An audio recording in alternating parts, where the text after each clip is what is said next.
Hi Divas, welcome to my YouTube channel where I talk about literally whatever I want to, but mostly books. Recently, I have been in a pretty bad reading slump for a couple of reasons. I recently just transferred schools, so I've been dealing with my move, I've been dealing with getting settled into a new place, I've been dealing with my new school semester, and because of that, I haven't really gotten the opportunity to read a bunch, especially because the books that I tend to gravitate towards are a little bit darker and a little bit denser, and I just haven't had the emotional capacity for that yet. But I also have kind of a hard time getting into thematically lighter books just because I've read enough to know that they're not my favorite type of books and I'm probably not going to end up enjoying them. But I know to push me out of my reading slump, I needed something easy, I needed something digestible, I needed something that I could read pretty quickly. And that gave me the idea to revisit some of my favorite YA books that I loved when I was in middle school, because obviously I've read them before, so it's not going to be a really high intense reading experience. The language is going to be a lot more digestible because it is meant to be for a younger audience. I'm the type of person that goes through reading binges, so once I get started reading, it's really hard for me to stop. But once I stop reading, it's really hard for me to get back into it. So I'm hoping these books help me get back into the habit of reading so that I can move on to some of my darker, denser literature that I tend to gravitate toward. That being said, I've picked out these two books that I want to read. From what I remember about this book, this is about a guy named Brewster who takes away the pain of people that he cares about. And he ends up meeting this girl, Bronte. They end up going out. But Bronte's brother, Tennyson, is one of Brewster's biggest bullies. And it follows their lives, the situations that they're in, the complexities of Brewster's power. I remember really enjoying this book. There are a few details that I still remember, but I don't remember the overall plot. So I'm very excited to revisit this. I don't really think that I have any worries about this book other than the writing style just generally being a little bit too YA for me at my age right now. But again, I remember really enjoying this book. There's not a whole lot of negative critiques that I remember off the top of my head, so I'm very excited to revisit this. And then the second book that I'm going to be reading is I Am a Genius of Unspeakable Evil and I Want to Be Your Class President by Josh Lieb or Lieb. I don't know which one. I'm so sorry, Josh. What I remember about this book is it is about a genius of unspeakable evil who wants to be a class president. I know you wouldn't really get that from the title, but I'm pretty sure that's what this is about. I remember a lot of really funny and kind of absurd details about this book. It follows this middle schooler who's the third richest person in the world, and there are just a lot of really silly details in this. I remember this book being funny. I'm just worried that it won't hold up in the same way now. I'm also a little bit more worried about the writing style in this book than I am in Bruiser because I think this is meant for a younger audience than Bruiser is. So I have a few worries about this book, but not too many. I'm also really excited to revisit it. I remember my dad got this for me for my birthday or for Christmas one year because of the evocative title, and I remember it living up to its title. So these are the two books that I will be reading for this video. I've already started Bruiser, and I will get back to you once I have finished it. I'm back! Firstly, I put in earrings for you guys. They're little cows being abducted by aliens. Do you like them? I also just finished Bruiser, and my god, what a ride. I can already say that this video idea has been successful. I mean, this is the first casual reading book that I've finished in a month and a half. And honestly, it's a lot of fun to do a close reading of a YA book because the stakes are so low. So I did have a lot of fun reading this, and I'm about to give you a whole plot summary. So obviously, spoiler warning. I'll put timestamps in the description so that if you don't want spoilers, you can skip them. But also, I wouldn't particularly recommend that you go out and read this book unless, you're looking for a YA book. Anyways, I have a lot of notes, so let's fucking get into the plot summary of this because this is honestly, there are some crazy moments in here. I'm not even gonna lie. So we start off the book with Tennyson's perspective, in which we learn that Tennyson and Bronte are brother and sister, And they're both named after famous authors because their parents are literature professors. And that did annoy the shit out of me because as an English major, you would not catch me dead naming my children after famous authors. Like, I'm not naming my kid fucking Shelley after Mary Shelley. But they're all at the dinner table having a family dinner, and we also learn that their parents are going through a little bit of a rough patch, which isn't super important now, but it will be important later. Bronte also says that she is going on a date with Brewster, and Tennyson is one of Brewster's biggest bullies and is like, absolutely not. Tennyson ends up asking Bronte where they're going, and she says mini golf, and so Tennyson decides to invite his girlfriend to go mini golfing and basically stalk them. When they do that, Tennyson pulls Brewster aside and basically tells him to stay the fuck away from Bronte. Later, at the end of PE class one day, he goes into the locker room and sees Brewster with his shirt off, and his back is covered in bruises. When he sees this, he decides the only acceptable thing to do is to follow Brewster home, because of course. When Tennyson is following Brewster home, we learn that he lives in a very rundown neighborhood. And there is like this bull on like the front yard who is dead. We then meet his little brother Cody, who runs out, sees the bull dead, and then asks Brewster to fix it because he can always fix it.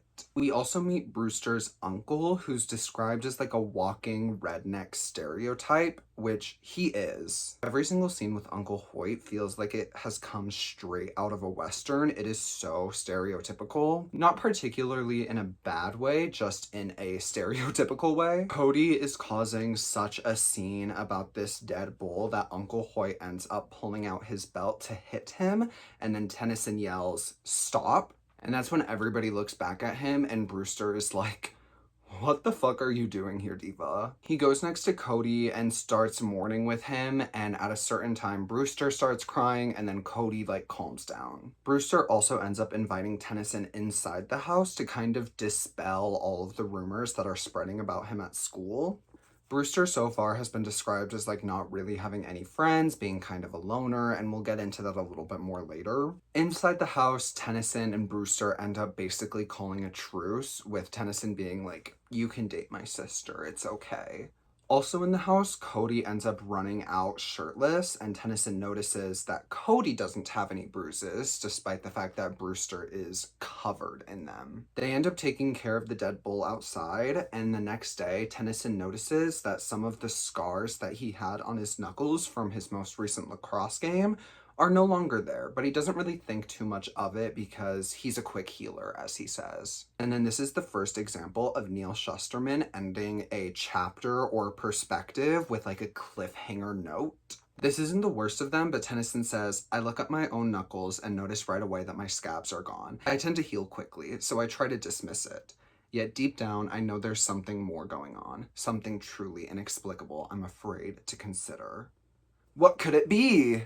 We then switch to Bronte, who isn't like other girls. She says, "For me, popularity was never something I worried much about.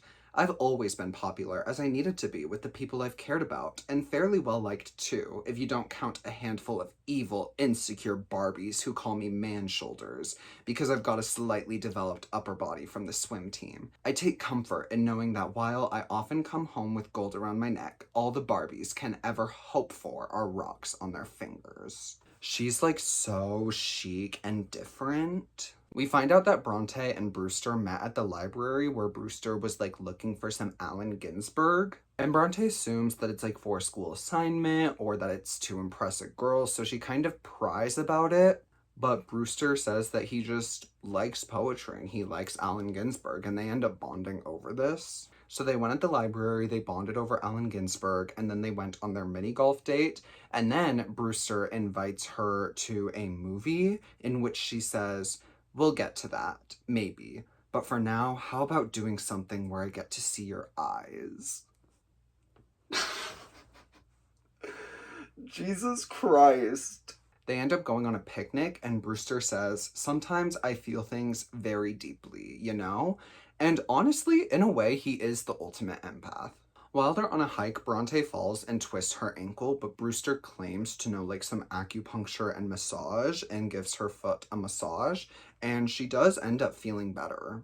However, afterward, he does ask to stop the hike because his shoes are too small and so his feet really hurt and he's limping pretty bad. Bronte doesn't really believe this, but she settles anyway. About a week later, Bronte ends up inviting Brewster to go swimming, and he doesn't really want to, but Bronte ends up basically gaslighting him into going. So Brewster and his brother end up going together, and Brewster is still limping at this time. He kind of refuses to get in the pool, and even when he does, he doesn't take his shirt off. Bronte does wonder why, but she kind of just chalks it up to body insecurity. Bronte is honestly a really annoying character. She does not understand boundaries whatsoever. Brewster keeps trying to get out of the water and keeps saying like, this is a bad idea, I shouldn't be here. She tries convincing Brewster to race, but then she learns that Brewster can't swim. He gets really mad and gets out of the pool, but while he's getting out, he falls and his shirt comes up a little bit and Bronte sees the bruises on his back. Bronte asks to see them up close, and when she does, she threatens to call the police, but Brewster is inherently against this idea, even turning to Cody and being like, Cody, tell the truth. Does Uncle Hoyt beat me? And Cody says, no, Uncle Hoyt is scared of Brewster.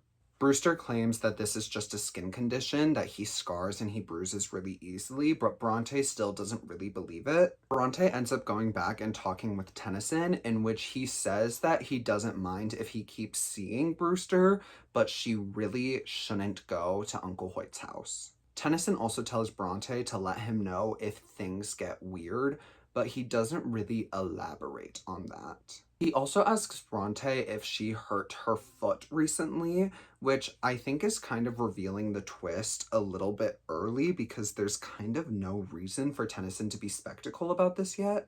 Bronte later invites Brew over for a family dinner, even though her entire family is acting really, really strange. She just is completely blind to that. All she wants is to have a good, smooth dinner with Brew and the family, but during the dinner, her dad ends up confronting her mom about these Monday night classes that she's been teaching. Basically, her dad is confronting her mom about cheating, and during this moment, Brewster runs out of the house and basically says, I can't do this, I don't care about you, I can't care about you. While Bronte is cleaning up dinner, she ends up cutting her hand really badly, which I'm sure won't come up later. Tennyson and Bronte end up talking about their parents and Brewster running out, and Bronte says, we sat there in silence, wishing there was some way to sleep through whatever was to come, wishing there was someone who could come and magically take away all the pain.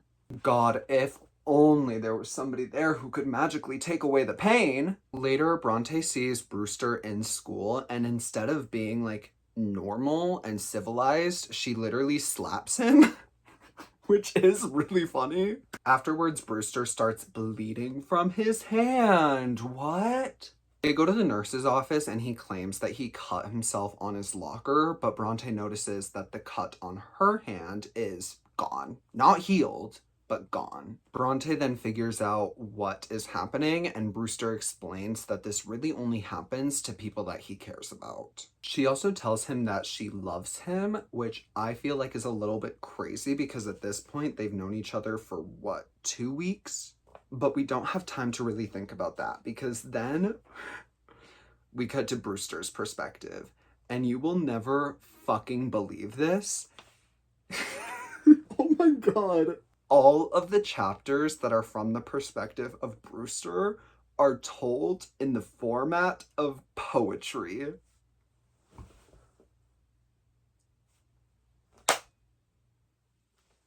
This shit is so fucking banger. Oh my god. What I love about Brewster's chapters is while it is formatted like poetry, there's really no intentionality behind it other than the fact that we know that Brewster likes poetry. There's also rarely any purpose to this structure. Every once in a while, we will get an actual cool, interesting, visually stimulating structure.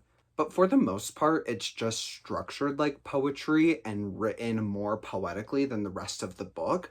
but that doesn't make it poetry inherently. Also, because this is written like poetry, we get the craziest metaphors in the entire world. Literally, the first stanza that we get from Brewster's perspective says, I saw the weak hearts of my classmates shredded by conformity, bloated and numb, as they iced the wounds of acceptance in the primordial gym, hoping to heal themselves into popularity.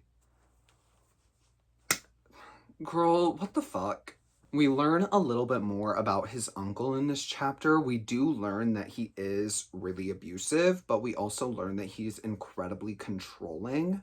He does know about Brewster's power, and so it makes it a little bit more clear why he's so adamant about knowing Brewster's every single move. Uncle Hoyt obviously notices the cut on Brewster's hand, and Brewster just kind of lies about it. And even though Uncle Hoyt knows that he's lying, he kind of just lets it go. We also get another crazy quote in Brewster's perspective that reads, Bronte and I read Homer on the grass, studying for an epic exam of cyclopean proportions.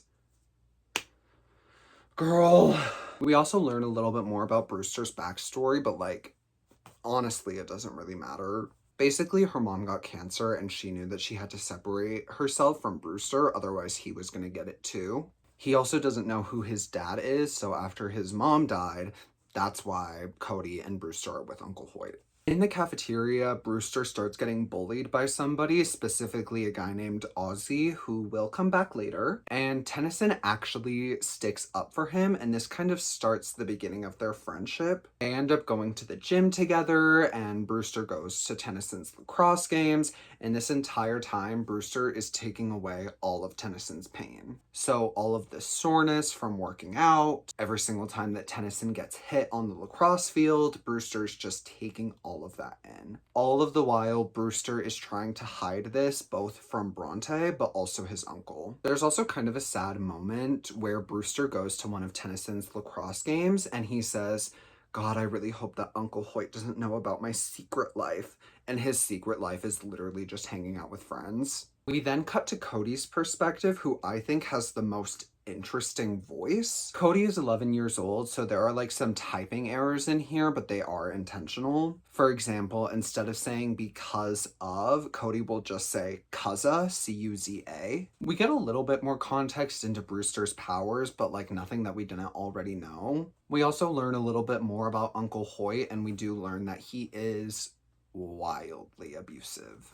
At one point, Uncle Hoyt is outside smoking a cigarette and Cody accidentally admits that Brewster is seeing somebody. Because this entire time, Brewster has been telling Uncle Hoyt that he's just been doing tutoring, and Cody just accidentally lets it slip that he's seeing somebody.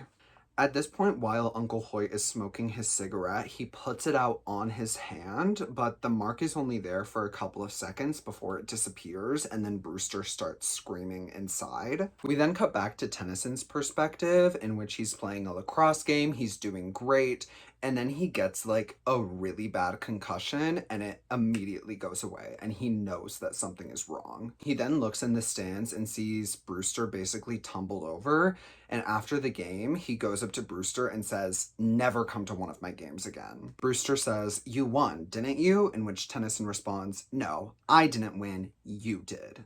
Later, Bronte basically tells him to not stay too mad at Brewster because it'll hurt Brew much worse than any lacrosse game. Later, Tennyson invites Brewster to play some basketball, in which Brewster initially declines because he knows that his uncle won't let him. And then Cody says, just tell Uncle Hoyt that you won't like him anymore. Tennyson then says, it's a typical thing for a little kid to say, but Brew seems to be struck by the words, like they contain divine wisdom. I have no idea why a man like Uncle Hoyt would care what Brew thought of him. Brewster ends up coming to play basketball with Tennyson and his dad, and then I think Tennyson's dad says, I have a feeling things are about to get better, and then Tennyson says, it turns out he's right, and at the same time, very, very wrong, which is so fucking awesome. We then go back to Cody's perspective, where we learn that Uncle Hoyt recently lost his job, and there's such a funny line where Hoyt's boss has given him the lowest job in road construction, and Uncle Hoyt says, pushing tar? I've been at this for years and you're making me push tar? Which I know nothing about road construction, but just like, The concept of pushing tar is so funny to me. And then Uncle Hoyt starts drinking and he gets a little bit crazy, and there is a pretty graphic abuse scene. However, at this moment, Brewster isn't home. It's just Cody that's home. So Cody is just trying to like figure out the situation. He's doing a bunch of shit to like divert Uncle Hoyt from getting too crazy. At one point, Hoyt ends up slapping Cody. It fades a little bit too quickly, and then Cody knows that Brewster is finally back home. Brewster has told Cody before to just act like the rag doll, and that's exactly what Cody does. We then cut back to Brewster's fuck-ass poetry. Yes, I've been waiting for this. In Brewster's fuck-ass poetry, we're basically getting his perspective of the exact same scene, in which he gives us the incredible metaphor of my uncle is a weapon. It's like Neal Shusterman was like, I need a metaphor for this. What is something that is violent? A weapon. There's also a quote that I find fucking crazy. Brewster says, while he's getting abused, I swallow my screams, forcing them into my stomach, digest the pain, dissolve it, then sweat it out, piss it out, wetness spreading in my jeans.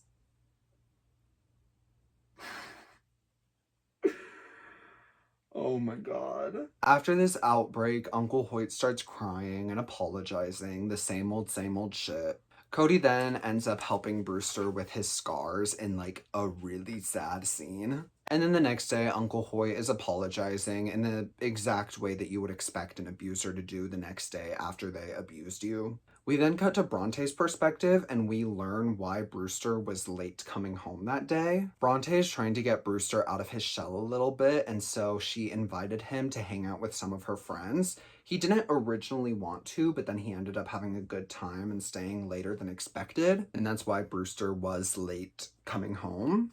And the next day at school, Bronte and Tennyson see Brewster, and they try to catch up to him, and when they do, he looks rough. He does admit to being hit by his uncle, and he seems even more surprised by this admission than Bronte does. Bronte threatens to call the police, in which Brewster basically begs her not to, but Bronte is so fucking annoying about it. Oh my god, she does not have any other perspective besides her own, and it is so frustrating to read. She ends up just letting it go, and Tennyson is like, well, people are going to notice and they're going to speculate, so just say that I beat you up for dating my sister. And Brewster is genuinely moved by that offer, saying, you'd do that for me? Which I think is so silly. But it ends up working. Like, there's a rumor just spreading around the school that Tennyson beat up Brewster for dating his sister. And Tennyson just receives no consequences for it. It's so silly. We then get possibly the worst cliffhanger chapter end in this entire book, where Bronte is talking about how she thought about calling 911. And then she says, I don't know how things would have been different if I had made that call. Maybe it might have saved Brew from what happened next. On the other hand, it was going to happen one way or another, no matter what any of us did. Which I just think is so fucking stupid, because she's basically saying, I wonder if things would have been different if I made the call to 911. It might have saved Brew, but actually it wasn't going to save Brew no matter what any of us did. So, like, why are you writing this? Especially because, spoiler alert, we learn in Brewster's perspective that Uncle Hoyt had a fucking stroke. So calling 911 wouldn't have saved Brewster from his uncle having a stroke. But we do cut to Brewster's perspective. We get more fucking poetry. Let's go. And the first fucking lines read, where sorrow waits with cold and clammy hands, shaking in grim anticipation, is where I must return home. Jesus Christ. Uncle Hoyt is just at home smashing a bunch of glass with a baseball bat. Brewster and his uncle almost get into a fight, but then Uncle Hoyt starts having a stroke. In my opinion, this part is pretty well done because Brewster is taking this stroke away from Uncle Hoyt, and we do get a representation of that because one of these sections is entirely Uncle Hoyt's dialogue, and it starts off with a lot of the sentences being one word. So for example, "take it away from me, boy" is all one word, but throughout the paragraph it ends up transitioning into just regular dialogue as Uncle Hoyt is having this stroke taken away from him. I'm not gonna lie, I think it is a pretty effective tactic. While Brewster is taking away this stroke, he realizes this is life or death. He's about to die if he doesn't make a decision. And he realizes that he wants to live. He doesn't want to take death away from his abusive uncle. So he makes the decision to just stop caring about his uncle. And then Uncle Hoyt just fucking dies. It's crazy. Like, it actually is a crazy plot twist. We then cut back to Tennyson's perspective, in which we learn that Brewster and Cody are currently staying with Cody's old kindergarten teacher, but they're like very religious. They also can't pass the background check, and so they can't be permanent foster parents for Brewster and Cody. And so Tennyson and Bronte end up basically trying to convince their parents to foster them. All of their attempts fail because fucking obviously, but then Bronte threatens to become an emancipated minor, and for some reason that works. Bronte threatening to become an emancipated minor makes their parents actually take this seriously, and despite the fact that they're going through a really rough patch in their marriage, they're like, what the hell? Sure. Yeah, we'll take in these two fucking children that we don't know about who one of our daughters is dating. Sure, what the hell? Their dad has been sleeping in the guest room at this time, and while he's trying to figure out where he's gonna sleep, because Bronte and Cody are gonna sleep in the guest room, Bronte says, well, you and mom have been sharing a bed for 17 years. Surely it wouldn't hurt for you to share it for a little bit longer. It's also implied that once Brewster shows up, things are going back to normal, which I wasn't sure how I felt about that messaging. The messaging of just like, oh, get more kids and then your marriage will be fixed. I mean, my parents had 6 kids and they still ended up divorced. So like, I don't know, Diva. Don't worry about that too much because that messaging does get addressed and resolved. But I was like, what exactly are we saying here?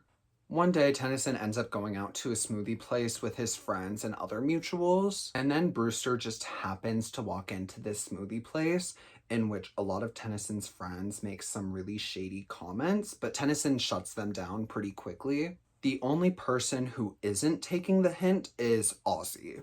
Told you this diva was gonna come back. Ozzy isn't just making some like snarky comments, he's actually like going up to Brewster and physically like pushing him and bullying him. He even asks Brewster, why aren't you in jail for what you did to your uncle? Because at this point there is a rumor spreading that Brewster killed his uncle. Tennyson does end up standing up for Brewster, and then Ozzy and Tennyson end up getting in like a physical fight. And Tennyson knows that he cannot take too much damage from Ozzy because Brewster is right there. So if he gets extremely hurt, everybody's gonna know. So Tennyson is like, the only way that I can win this is if I beat Ozzy and fast. And that's exactly what he does. Tennyson beats Ozzy's ass up. It gets so bad that Ozzy's parents actually end up threatening a lawsuit against Tennyson, but that doesn't go anywhere. Things seem to be fairly normal until one day Cody asks Tennyson if he's going to end up like Uncle Hoyt,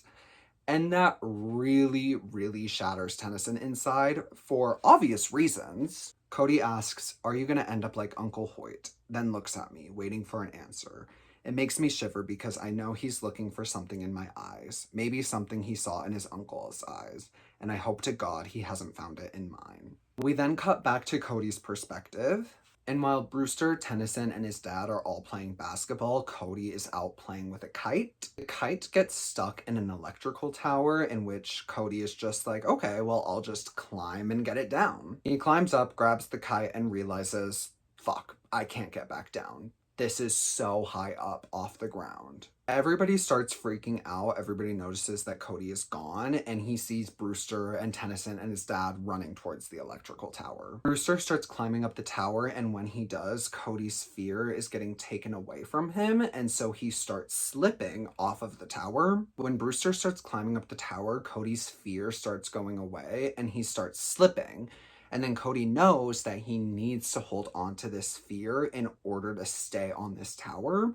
And it ends up working. He just holds on to his fear and doesn't let Brewster take it from him. He's able to hold it for long enough until the firefighters come and help them down and everybody's safe and fine. We cut back to Bronte's perspective, and she is still just completely clueless about the situation. One of her friends invites her and Brewster to her Sweet 16. She says that everything is changing for you. Things are finally looking up, and Brewster just kind of takes the invitation and slides it in his pocket and doesn't really say anything. Also, during this entire time where Brewster is living with Bronte and her family, their parents are doing really, really well. And it is implied that the only reason that they're doing well is because Brewster is taking away these negative feelings from them. Bronte says that it seems like these walls are taking the life out of him, and she ends up talking to Brewster at one point, and he says that he's not sure if he can do it anymore. He ends up asking her if she thinks that Uncle Hoyt was right for sheltering him this entire time, in which she says, "Guard your heart if you have to, but don't shut it away." He also explains what actually happened to his uncle. He claims that he did actually kill his uncle because he was there when it happened, and he chose not to take the stroke away from him. In which Bronte responds and says, "Your uncle used you right down to the moment he died. I swear to you, Brew, no one's ever going to use you like that again." Which is crazy because they are kind of using him like that again. We then cut back to Tennyson's perspective where he's playing a lacrosse game and he's doing really, really poorly. They end up losing this game despite the fact that it's against a really easy team. They end up losing the game, and Tennyson is so upset by this that he goes to a coffee shop where he sees his girlfriend and Ozzy being very physical with each other.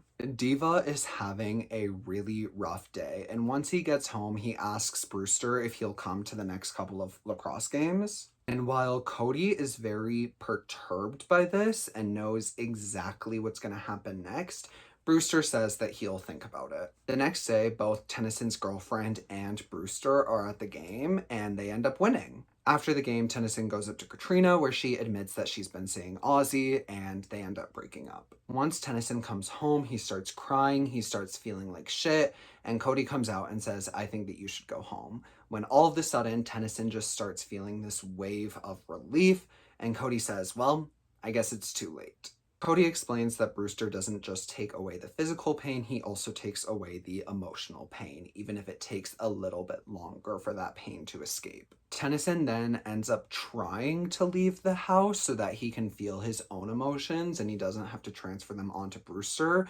But then he realizes that he's not actually as strong as he thinks he is, and so he goes back home. We then cut back to Bronte's perspective, and she knows that something is off. She knows something is wrong, something is happening, but she can't quite pinpoint what until the guy that her mom has been seeing just shows up at their door one day. Her mom, her dad, and this guy end up having a conversation, and they basically agree to an open relationship.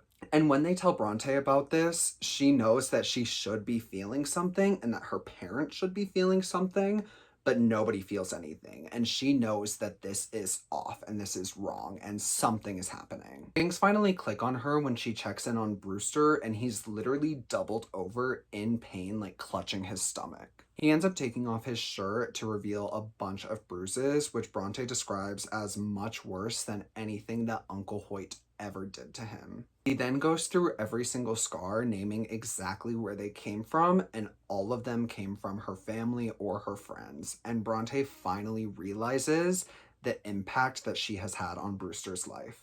She's trying to grapple with these emotions, but she literally can't since she's standing right next to Brewster. So she basically decides to run away to the pool, the only place where she knows she can think. In the pool, she finally realizes her position in all of this, saying, "I let this happen because I wanted this to happen. I used Brew just as Tennyson used him, just as Cody used him, just as his uncle has used him. Which I am happy that she's finally recognizing her position in this, because it's bad. And then, gag of the season, after she swam for a really long time, she gets out of the pool, but she ends up slipping, falling, hitting her head on the concrete, getting knocked unconscious, and falling into the pool. It's fucking crazy. Like, what the fuck? We then cut back to Brewster's perspective. More poetry! And this is one of the actual times that Neal Shusterman uses this poetry format in an interesting way and in an intentional way. I mean, it's not anything crazy, it's just like structured well. But like after every other Brewster chapter hasn't been structured in any particular way, I was happy to see something with an actual structure and shape and perspective. Brewster asks Tennyson if he should go after Bronte, in which Tennyson says no. And Brewster realizes that Tennyson is basically addicted to painkillers, but instead of them being physical painkillers, he's the painkiller. He goes after Bronte, in which he sees her unconscious in the pool. He ends up going into the pool even though he can't swim to try and save her, and he starts feeling really heavy, really tired, and he starts sinking to the bottom of the pool. But in this moment, all he can feel is joy. We then cut back to Tennyson's perspective, in which we learn that Tennyson followed Brewster out of the house, admittedly for selfish purposes because he didn't want to feel his emotions. But he approaches the pool, sees Bronte climbing out, he gets in, and then they both notice that Brewster is at the bottom of the pool, unconscious. They pull him out, they start doing CPR, they grab the defibrillator, hoping to bring him back to life, but nothing is working. Tennyson says, "We need to take back some of the pain that he stole from us," and Bronte is like, "How?" And he starts thinking about it, and he says, "Well, how was Uncle Hoyt able to remain so angry when he was in Brew's presence? It's because he wanted to." Which hasn't really been implied in the book so far, but like, whatever. Once he starts trying to take this pain back, he notices one bruise on his arm, and that one bruise is enough to make Brewster come back to life, but he's not waking up. Tennyson calls 911, an ambulance appears, and Brewster gets taken to the hospital.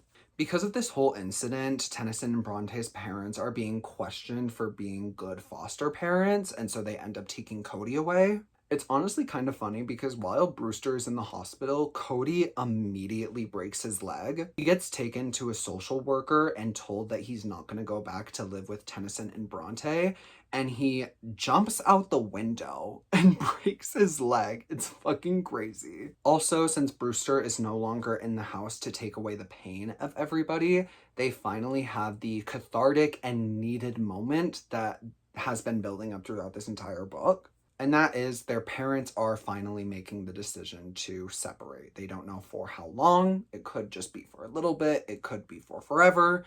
But they are separating. This results in Bronte and Tennyson actually needing to feel and process and reclaim their pain. And after they reclaim their pain, they get a call from the hospital saying that Brewster is awake. And that's how the book ends. So like overall, I did enjoy this book. Again, I did have a fun time like giving it a close reading because it was pretty low stakes. The plot is interesting and compelling, and I will say that it is paced extremely well. There are definitely some reveals that are stretched out a little bit too long. Something is heavily implied in one chapter, and then it won't be confirmed until like 5 chapters later. But like other than that, I do think that it's paced fairly well.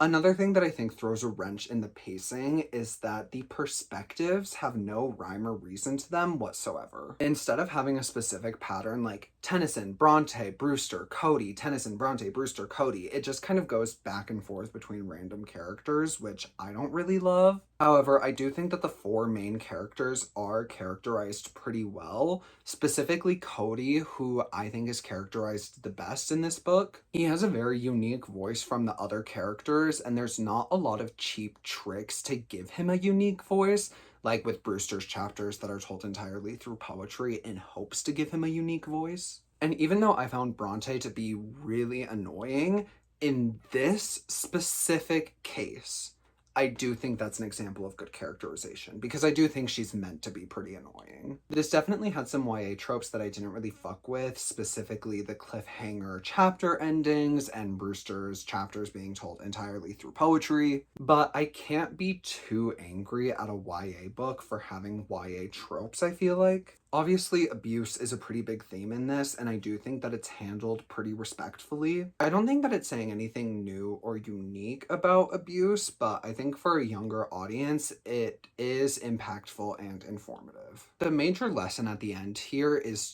to feel your own pain, because that is what makes life worth living, which again is not a revolutionary concept, but I do think it is a good lesson for a YA book. My general thoughts, I liked this for what it was. I feel good and confident of just putting this back on my bookshelf and never really touching it again. But like, if somebody was looking for a YA recommendation or just like a recommendation for their younger sibling, I would easily recommend this. And I do still think that this stands as being one of my top 3 favorite YA books. It didn't hold up in the same way that it did when I was a teenager, but like, obviously it didn't.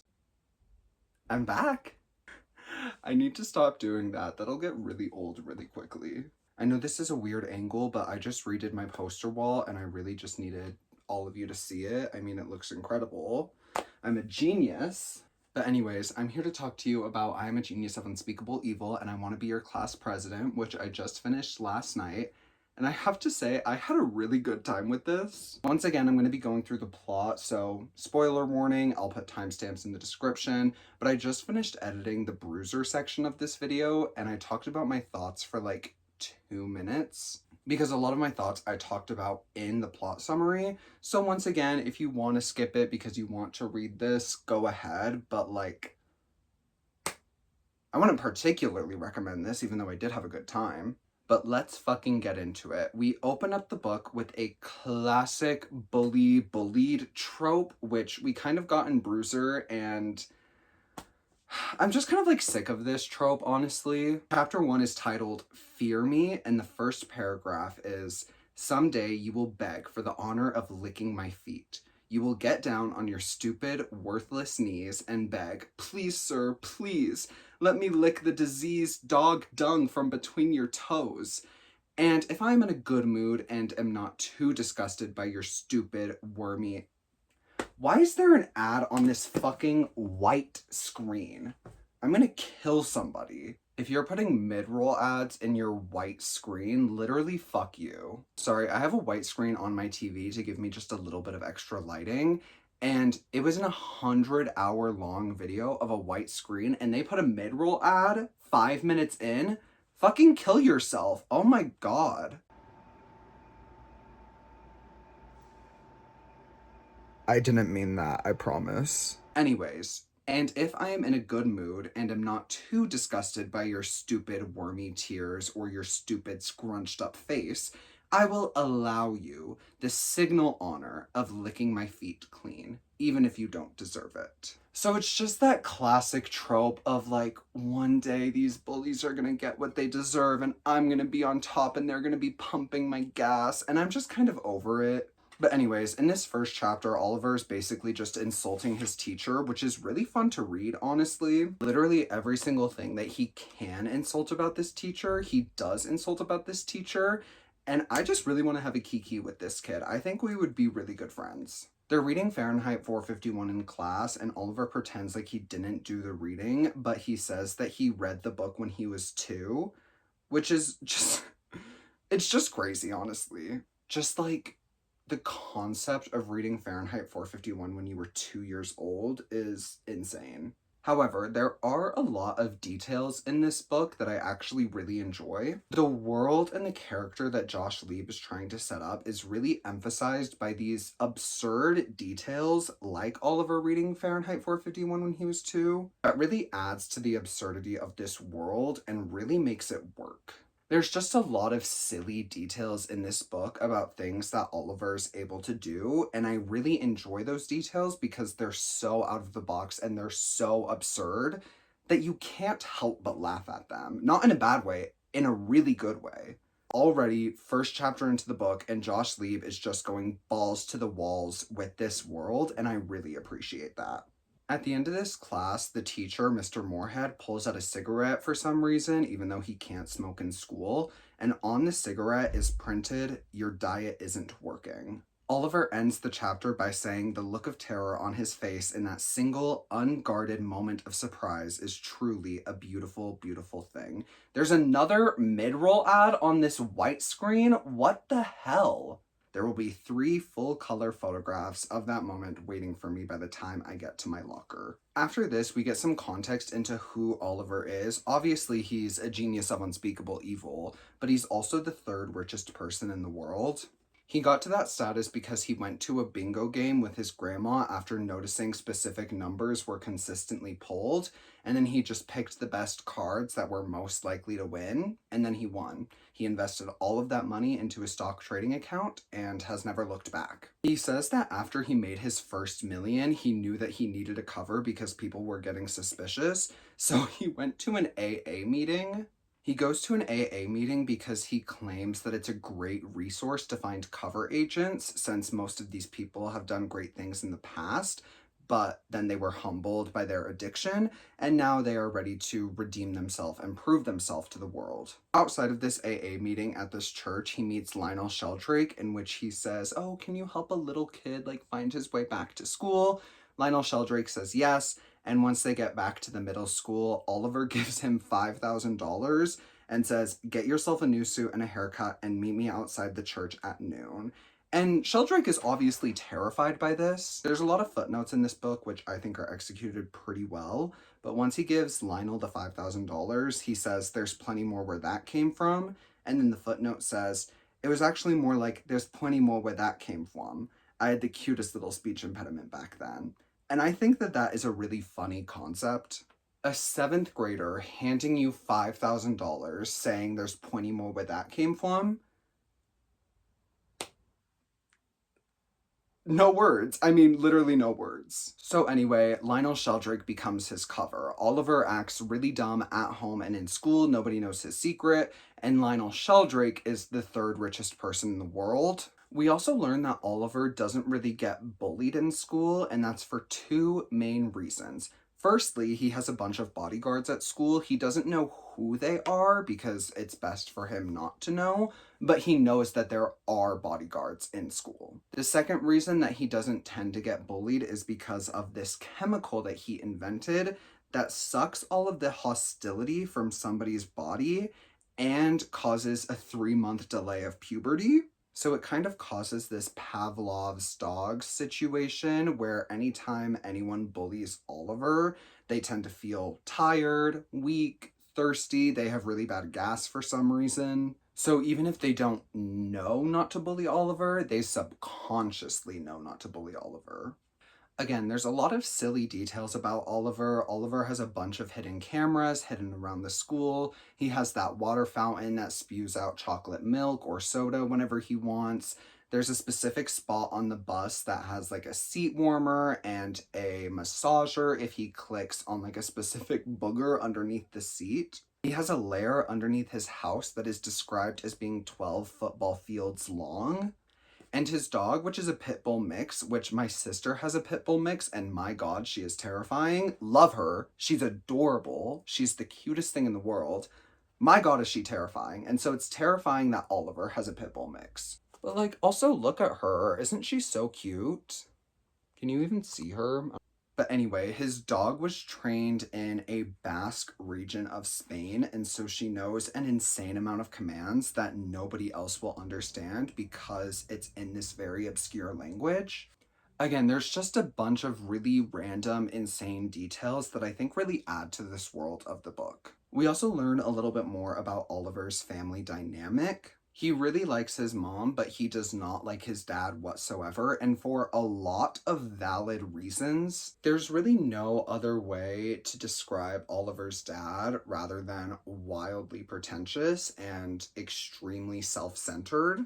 but in like a 70s hippie Libra man way. We learn a little bit about his dad in a chapter where Oliver recounts being a newborn baby and recalling this phone call that his dad had in the room. He says things like, I'm looking at him right now, and it's like I'm looking in the future while he's looking in the mirror and picking out his gray hairs. He also says, in some ways, I'm just a big kid myself, which I think is absolutely disgusting. If you are a father, you cannot be saying that shit. You are not a big kid yourself. Shut up. Again, there's really no other way to describe him other than just self-centered asshole, Libra man, hippie, pretentious, piece of shit father.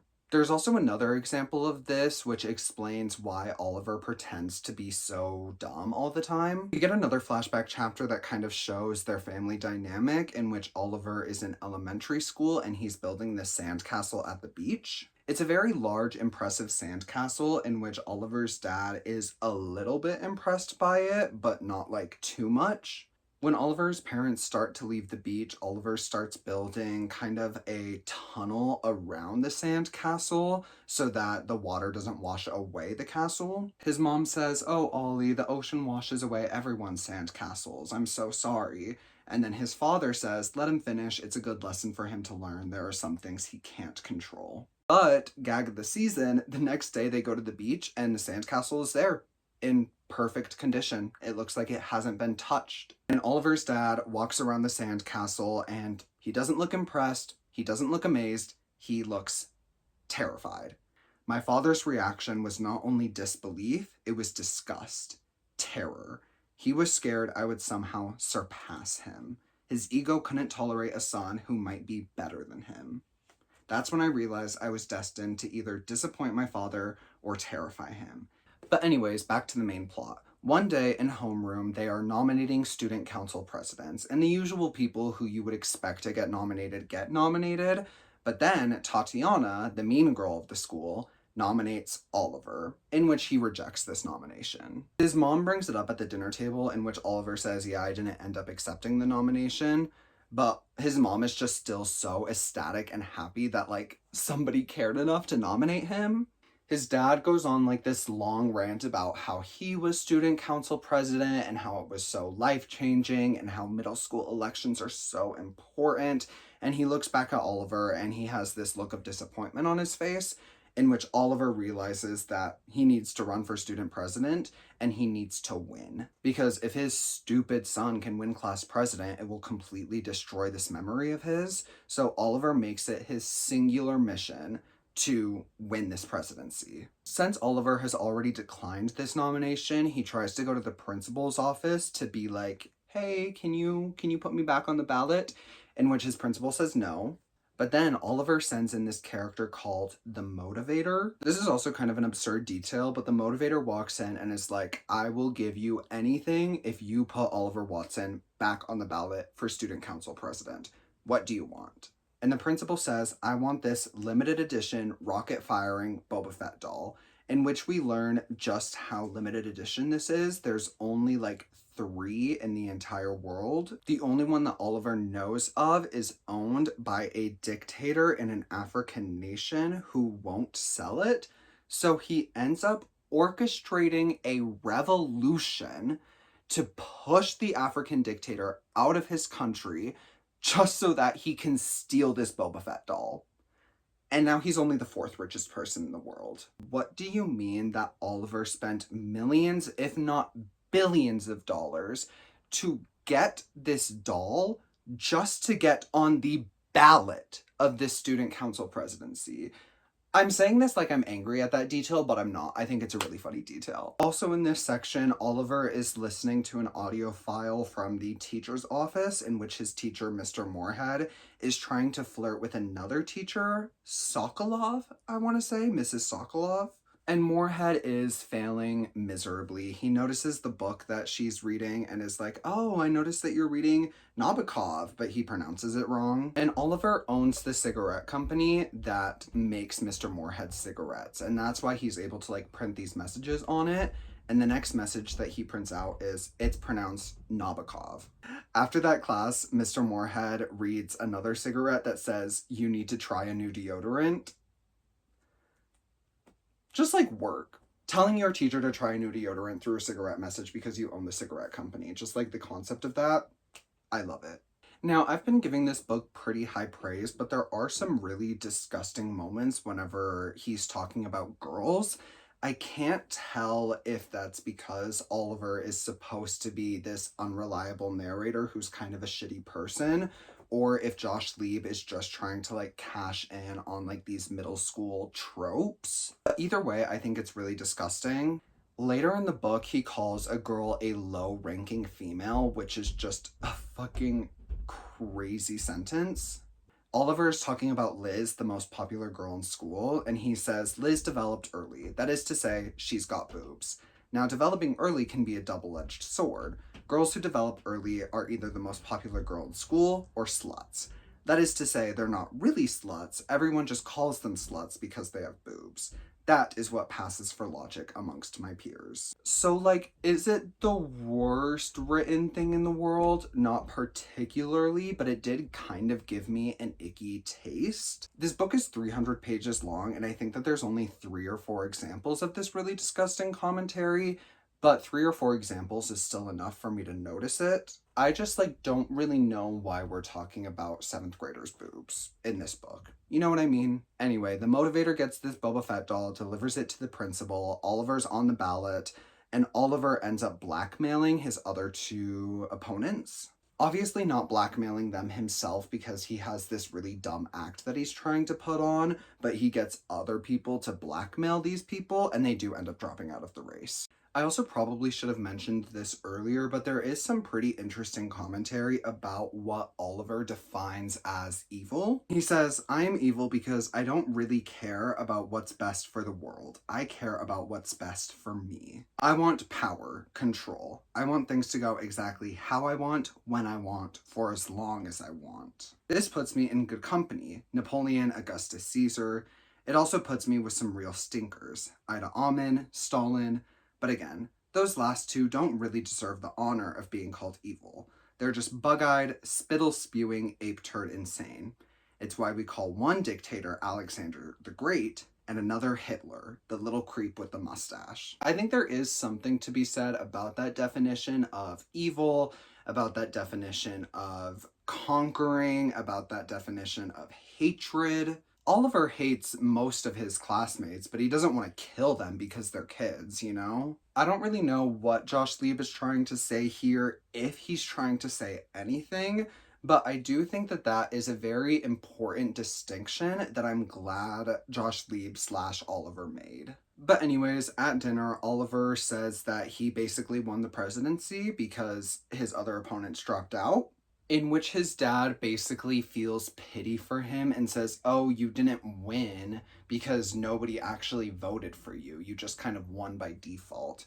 And Oliver is pissed off at this, so he knows he needs to get somebody else to run, but somebody that will end up losing. We haven't really talked about Randy yet, but Randy is described as like the biggest loser in school, and Oliver loves to fuck with him, which obviously means that he is a perfect candidate to go up against Oliver and to lose. During this time, there's a rumor spreading that Oliver is dying, and we learn that Tatiana, the meanest girl in school, is the one spreading it.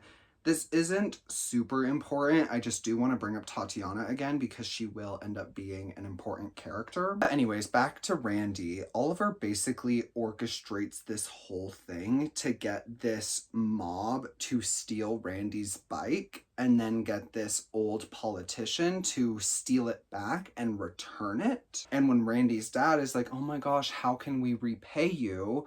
Verna, the politician, says, "How about taking me out to dinner?" And then it starts this relationship between this politician and Randy's dad, which you know where this is going to lead. It's going to lead to his dad's new girlfriend trying to convince Randy to run for class president. I said you know where this is going to lead to, like it was so insanely obvious, but after saying it out loud, I like don't think it was that obvious. I mean, I'm sure you could probably infer, but it... We also learned that Tatiana has kind of designated herself as Oliver's campaign manager. Again, this isn't crazy important right now, but it will come back later. Verna tries to convince Randy to run for class president. Randy asks the principal. The principal says no. The motivator goes back in and is like, what do you want? I'll give you anything. And the principal says, moon rocks. Give me pieces of the moon. And the motivator does that. Oliver stole these moon rocks from the Smithsonian Museum, and his teacher starts talking about it and basically says like, oh, it's such a shame that people can just stroll in and steal these pieces of American history. And there's another really funny detail where Oliver says, I can assure her that the burglars didn't just stroll into the museum. This was a precision military operation conducted by top-flight Armenian mercenaries. They were in and out in under 5 minutes, and they didn't leave a trace. Okay, that's not completely true. I had them leave one of Miley Cyrus's fingerprints just to blow the FBI's mind.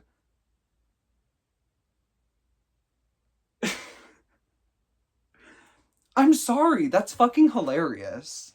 Again, just imagine that you are a part of the FBI. Part of the moon got stolen from the Smithsonian Museum, and the only evidence that you can find is a fingerprint of Miley Cyrus? That's fucking hilarious. I'm sorry. What I love about these details is we don't get context about how this event happened. Like, we don't get context about how Oliver got one of Miley Cyrus's fingerprints. The only context that we have is that Oliver is rich and powerful and he can do whatever he wants. And that leads to just having a bunch of insane details that don't really need explanation, but just add to the concept that Oliver is rich and powerful and can do whatever he wants. We don't need to know how he's doing all of these insane things. We just need to know that he's doing these insane things and he has the means to do so. Since Tatiana is kind of Oliver's self-proclaimed campaign manager, and now that there is somebody running against him, Tatiana kind of goes all in on this campaign. She recruits a team of a couple of other people and they overtake the garage to make signs and stuff. And there's this really cute moment where Tatiana invites Oliver's mom to join them and help make these signs, which Oliver's mom happily takes. Tatiana basically says, oh, you just have to know how to play adults. And so Oliver's mom joins in and they become this campaign team. And Oliver's mom actually seems to be having a really good time with these kids. And for the first time, it seems like she has friends. And Oliver mentions the fact that his mom has never really had friends. He even mentions the fact that he's tried to hire people to be friends with her, but she can always sense something off about them. And so it's honestly a really cute moment to see this character who has been unwaveringly supportive of Oliver to finally like have fun in the narrative. Also, when Oliver tells his dad about the fact that somebody else is running, his dad just simply doesn't give a fuck. He's too busy preparing for like this local TV fundraiser event. He's the head of this local TV station and he needs to do this fundraising event every single year. While he's complaining about hosting it, Oliver says, well, you own the station. Why don't you just hire somebody else to do it? In which Oliver's dad just kind of writes that off. His dad is the type of person to complain about a situation that he put himself into. Again, it's just another really annoying detail, which does add to the characterization of this dad, but I also completely understand why Oliver hates him. And Oliver exemplifies this hatred by getting Sheldrake to go to the TV station during the fundraiser. And Sheldrake basically tells Oliver's dad that he hates this fundraising campaign so much that he will give the TV station double their goal just to end the fundraiser, which they obviously accept. But it's clear that Oliver's dad is really upset by this and he is like not talking to anybody. He is in rough shape in a crazy depressive episode. Again, we haven't talked about Moorhead in a while, but basically things are going well. He's taking the advice on the cigarettes and it's actually working with this other teacher. She's not like falling for him, but she is being nice when before she would like actively basically run out of the teacher's lounge whenever Moorhead walked in. So progress is kind of being made. I find these storylines to be really interesting because it does show that Oliver isn't inherently evil. He is kind of improving the lives of people around him. Even though he is fucking with Moorhead by printing these messages on these cigarettes, I mean, it's being successful. Also, this whole thing with Verna, the politician, and Randy Sparks is working. Randy is starting to look better, dress better, be more confident overall. And then obviously, like, his mom has friends. They're seventh graders, but they're friends. During this time, Tatiana, Oliver's mom, and the rest of the campaign team is hinting towards this special surprise. But Oliver knows that he probably won't need it because he's orchestrating an event that will basically guarantee him to win. That event is getting Sheldrake to speak at the middle school about the importance of politics and basically get Sheldrake to endorse Oliver for president. However, at this event, Sheldrake is giving his speech, but before he can endorse Oliver, a terrorist attack happens. I'm not even kidding about that.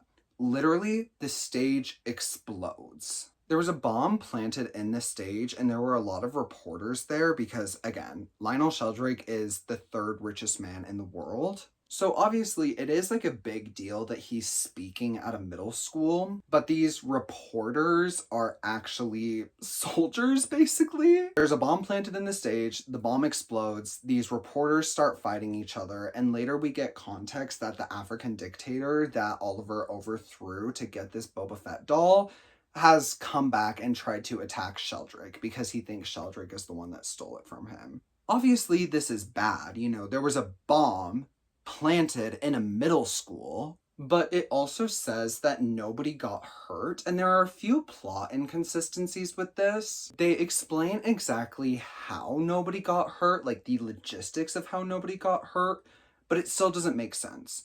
This was a battle. There was a bomb that exploded and soldiers that were fighting each other and nobody got hurt? What do you mean? There's also this really funny moment where some FBI agents are at the middle school and they're talking to the principal, basically explaining the situation, being like, oh, this African dictator that was overthrown got this Boba Fett doll stolen from him. He thinks it's Lionel that took it, and so that's why he attacked here. And the principal, obviously having this Boba Fett doll, is freaked the fuck out. The agents also mention that they need to get back to Washington to figure out who stole those moon rocks from the Smithsonian, which again, the principal has. It's just like a really funny moment because the principal is doing a really bad job at covering this up, but like the agents don't pick up on this because like, whatever, why not? There's also kind of this interesting moment where Oliver's dad is basically being like, yeah, Sheldrake got what he deserved. People like that think they can just walk all over everybody, but you really can't. You'll get consequences. And Oliver's kind of like, well, I also want to read you this passage real quick. Oliver says to his dad, are you going to come hear my speech? He rubs his stubble with the back of his hand. I don't know about that, champ. It's not that I'm not proud of you. It's just, I'm kind of a celebrity in town, and I'm not really feeling up to any public appearances these days, but we'll have a big dinner to celebrate when you get home. A victory dinner, I said. Right, he says. Then he turns the TV back on and starts scanning the channels again for news about Sheldrake. And to think, I'm the evil one. And honestly, that's real as fuck. Back to the election, Verna, the politician, basically ends up calling it quits. I don't know if I mentioned this, but obviously Oliver's the one paying Verna to do all of this stuff with Randy, but she ends up calling the deal quits because she's actually falling for this family. It's not that big of a deal, it just adds some uncertainty about this election, but Oliver is still pretty confident that he'll win. This is also the part where we finally learn the big thing that Oliver's campaign team has been planning. On the bus ride to school one day, he hears these car horns and he turns back and sees that Mom, Tati, and the rest of the campaign team are driving in Mom's minivan that just has like a bunch of streamers and like the window says Oliver for president and shit like that. Oliver's kind of disappointed by this, saying Tatiana's better than this. She thinks bigger than this, or so I thought. And then Oliver is like, is this really it? You just kind of decorated your car? And that's what you think is going to win me the election? Then he notices that behind them there's this enormous inflated hot air balloon, maybe 40 feet tall, that is in the shape of him. They were able to make this happen because Liz is on the campaign team and her father owns like the inflatable hot air balloon things, I guess. I don't fucking know. It's not that important. Especially because Oliver's team is on high alert, and so they end up shooting a missile at this hot air balloon, which doesn't make a lot of sense, but I'm willing to let it slide, you know. What the hell, sure. There's a lot of people that saw this missile that destroyed the hot air balloon, but the narrative that's being spun is that it was just a flash of lightning. Some people believe this, some people don't. Even like the people who saw that it was a missile start saying that it was a lightning bolt because nobody else believes them. Anyways, none of that is really important because it is election day and Randy and Oliver are about to give their big speeches.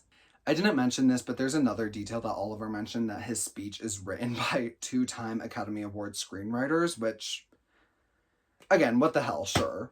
But Randy says his speech first, and his speech is good. It's really good. It is classic politician campaign speech. It's hitting all of the right beats. It's strumming all of the right notes. Also, during this chapter, it's not like crazy important, but Moorhead and Sokolov, the other teacher, end up kind of getting in this argument. And so that relationship is over and we never really touch it again. But again, that's not really important because Randy is fucking eating up his speech. And after Randy's speech, everybody applauds for him. Everybody loves it. Everybody's eating it up. And while Oliver is looking out into this crowd of people who are cheering for Randy, he notices that his father is there.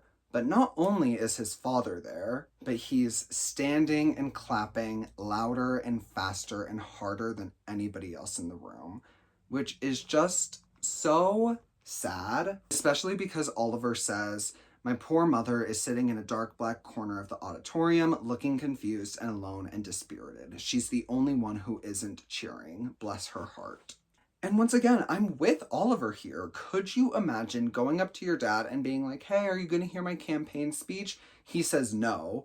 And then all of a sudden he shows up and starts cheering for your opponent? Oliver says, "Something inside me snaps." And instead of reading the speech that was written by two-time Academy Award screenwriters, he gives a classic evil speech. Oliver's speech is bad. It's really rough.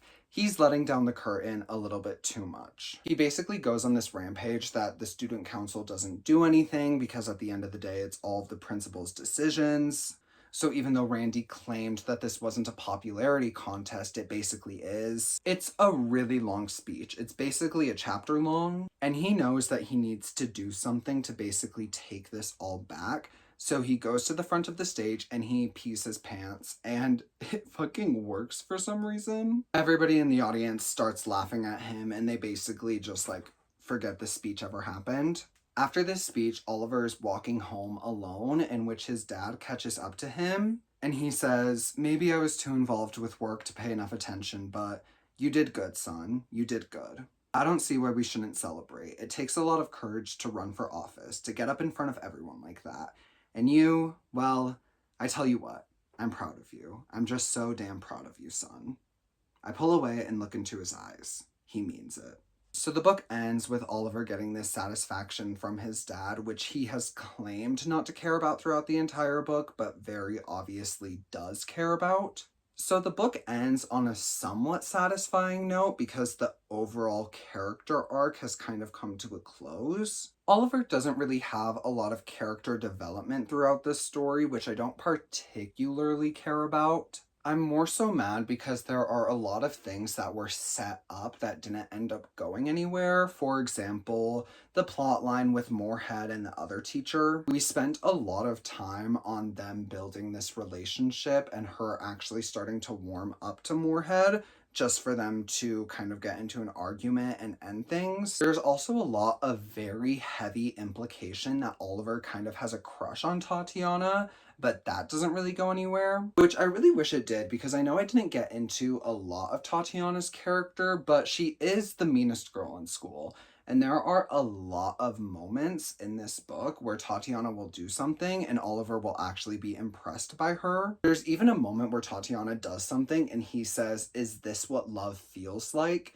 And so it's really strange that that plotline doesn't go anywhere. But overall, I liked this book a lot more than I thought I would. I said at the beginning of the video that I was scared that this book's humor wouldn't work for me in the stage of life I am now, and I was really surprised that the humor did work for me, and really consistently as well. I was also a little bit worried about the writing style, but I didn't have a huge issue with it. There aren't really a lot of cringy moments like there were in Bruiser. I was really, really surprised by how well this book stood up. Again, other than like the really weird, disgusting commentary about middle school girls. And again, it kind of lost me at the end. I do think that the end could have been tied up a little bit better, but I don't think it's a horrible ending. Like I said, I think it's kind of satisfying and unsatisfying at the same time. I really like Oliver as a character. I think if Josh Lieb were to write a series revolving around Oliver as a character, I would read all of it. And like I said, there's a lot of really weird, absurd details that add to this world that I really, really enjoyed. I'm a little bit so-so with the storyline with the dad because, again, I think that Oliver is completely 100% in the right for hating his dad. And so again, that's part of the reason why I find the ending to be a little bit unsatisfying, because he does get that recognition and that validation, which I don't really think that Oliver needs. Obviously, it's something that Oliver wants. It's like, I get it, I respect it, and it's not really a huge critique that I have of the book, but it is just something that I have thought about. Overall, this is silly, it's funny, it's a good time. I read this fairly quickly also. It's another book that I would recommend if somebody was looking for a YA book, either for themselves or for like a younger sibling. But I actually think that this holds up a lot better than Bruiser did, in the sense of like the language and the YA tropes and stuff like that. I think that this was a lot easier for me to read than Bruiser was. Bruiser had a lot of moments that had me rolling my eyes and had me not really wanting to pick up the book again, but I found myself really excited to pick this up and excited to take notes on it. Is this like the best book ever written? I mean, obviously not, but I do think it's solid. I think it's a lot of fun. And like I said with Bruiser, I think after reading this, I would still consider it one of my top 3 favorite YA books. If not, honestly, probably my favorite YA book. In conclusion, this experiment was a really big success for me, honestly. Like I said at the beginning, I wanted some books that were kind of low stakes and digestible to get me back into reading. And I read both of these books in a pretty decent amount of time, despite the fact that my semester has really been kicking up. And I think that this was successful in the sense that I'm ready to get back into some of the books that I wouldn't have been able to just raw dog into.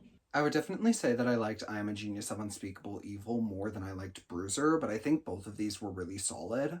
Bruiser definitely had a lot of YA tropes that I didn't appreciate at my current age, but I Am a Genius of Unspeakable Evil didn't have that many tropes. I ended up giving Bruiser 3.5 stars and I Am a Genius 4 stars. So again, I think that these are both really solid. I think that they're both great recommendations if you're looking for a YA book. And generally, I just had a fun time filming and making this video. I got to revisit some of my old favorite books and really reappreciate them. So if you're ever in a reading slump, pick up one of your old favorite books. I think that it'll be a fun time. Anyways, that's all that I have for you guys today. Make sure to like, comment, subscribe, all the usual YouTube shit, and I will see you next video.